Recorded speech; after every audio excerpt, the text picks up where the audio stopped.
Hi everyone. Have you ever found that you learn about God even when you don't expect to? I find that when I teach my kids about God, I often don't realise that I can be learning about God at the same time. And a few weeks ago, this happened to me. I learnt some things from a story that I taught to the kids. The story was about 3 servants whose master left on a trip, and the master put them in charge of different amounts of money while he was away. When he came back, he asked the servants, "What have you done with the things I left you? Have you used them well?" And as a result, 2 of those servants were rewarded, but 1 of them was punished. From this story, I learned 3 things. The first one is that God gives us gifts to use for Him. Money, things that we're good at.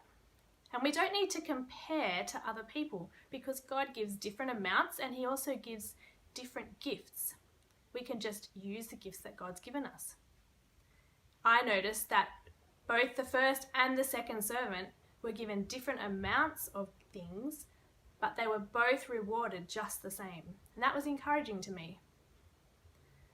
The second thing I learned is that God gives gifts to all of us, including to children. I've been encouraged to hear about the children in our church, thinking about what gifts God has given them and how they can use their gifts to serve God. For example, Tommy is good at making friends. He can use his gifts to welcome people and also to tell his friends about Jesus. Sophie is really good at art. She can draw pictures about Bible stories so that Joshua can understand them better. Olive is good at making things, and she made a card for a friend of hers. And even little kids, even little Lucy, really loves singing. She can help our family sing praises to God. We are told, use what God has given you to serve. It's a command, but it's also a joy. The third thing that I learned was that I was just reflecting on, at the moment, things are very different because of the coronavirus.